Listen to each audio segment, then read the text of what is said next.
नमस्कार, मंथन मन में आपका स्वागत है। मैं बारिश मिर्जा। जी, आज हम बात कर रहे हैं आगामी लोकसभा चुनाव को लेकर राजनीतिक हलकों में काफी हलचल तेज हो गई है। आपको बता दें कि बिहार की जमुई सीट से चिराग पासवान पीछे हटने के संकेत दे रहे हैं। अब ऐसे में यह कयास लगाया जा रहा है कि कौन जमुई सीट से चुनावी मैदान में होगा। अगर एनडीए गठबंधन की बात की जाए तो वहां पर भी टिकट की होड़ लगी हुई है। वहीं इंडिया गठबंधन भी टिकटों की जोर आजमाइश में उनके नेता लगे हुए हैं। ये तो आने वाला वक्त ही बताएगा कि जमुई लोकसभा सीट से कौन चुनाव लड़ता है। आइए आपको बताते हैं जमुई का इतिहास। अगर चिराग पासवान ने छोड़ी जमुई सीट तो किसका लगेगा अगला नंबर। एनडीए में आसान नहीं seat sharing. Jamui Lok Sabha seat को लेकर सियासी अटकलेबाजी का दौर जारी है। पूर्व विधानसभा अध्यक्ष उदय नारायण चौधरी, अशोक चौधरी और स्मृति पासवान की चर्चा तेज है। अर्चना दास की भी मजबूत दावेदारी बताई जा रही है। जीतन राम मांझी भी रह रहकर चर्चाओं में आते रहते हैं। वहीं इंजीनियर आईपी गुप्ता भी पटना और दिल्ली एक किए हुए हैं। राष्ट्रीय जनतांत्रिक गठबंधन और महागठबंधन दोनों की गांठ में टिकट की गुत्थी उलझी हुई है। ऐसे चिराग पासवान की जमुई सीट छोड़ने के संकेत से हुआ है। अन्यथा महागठबंधन में ही दल और टिकट को लेकर जोर आजमाइश की स्थिति अंतिम तक बनी रहती है। इस बार इन परिस्थितियों से राजद के नेताओं और कार्यकर्ताओं को भी गुजरना पड़ रहा है।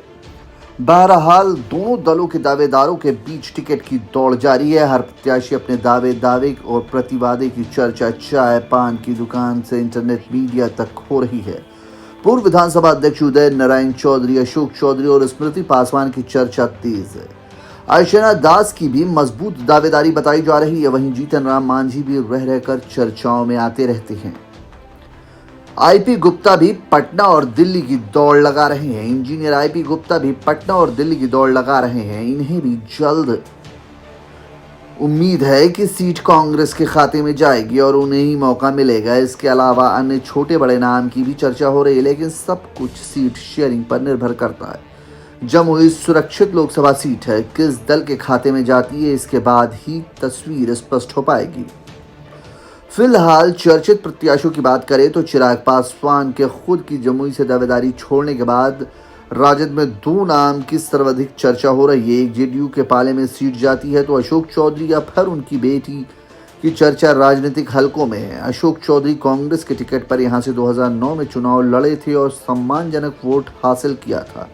इसी गठबंधन में जमुई में कभी पुलिस अधीक्षक रहे पश्चिम चंपारण के डीआईजी जयकांत की पत्नी स्मृति पासवान बेखूब जोर आजमाइश कर रही हैं। क्षेत्र में सक्रियता के अलावा हाल ही में उन्होंने पूरे लाल लश्कर के साथ बीजेपी का दामन थामा है। पुलिस अधिकारी की पत्नी से इतर भी स्मृति पासवान जमुई में अपनी छवि पेश की है। खासकर 2017 में दंगों के दौरान उन्होंने सांप्रदायिक सौहार्द कायम करने की जो कोशिश की थी उसकी आज भी चर्चा होती है। इसी गठबंधन में लोक जनशक्ति पार्टी रामविलास के नेता संजय पासवान अपने दल में मजबूत दावेदारी है।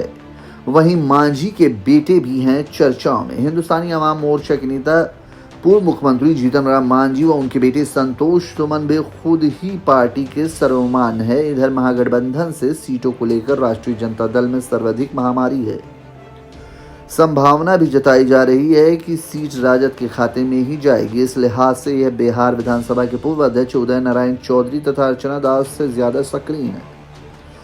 लाइन में उदय मांझी भी लगे हुए हैं। इसके अलावा फुलवारी शरीफ के पूर्व विधायक उदय मांझी भी यदाकदा जमुई लोकसभा क्षेत्र में अपनी उपस्थिति दर्ज कर चर्चा में बने रहने की कोशिश करते हैं। कांग्रेस के स्थानीय पान समाज के नेता इंजीनियर आईपी गुप्ता आस लगाए बैठे हैं। बहरहाल सबकी निगाहें दिल्ली और पटना की ओर टिकी हुई है। गठबंधन की गांठ जैसे ही खुलेगी टिकट की गुत्थी भी सुलझ जाएगी। इन्हीं बातों के साथ चाय पान दुकानों की चौपाल और अल्प विराम मिल रहा है।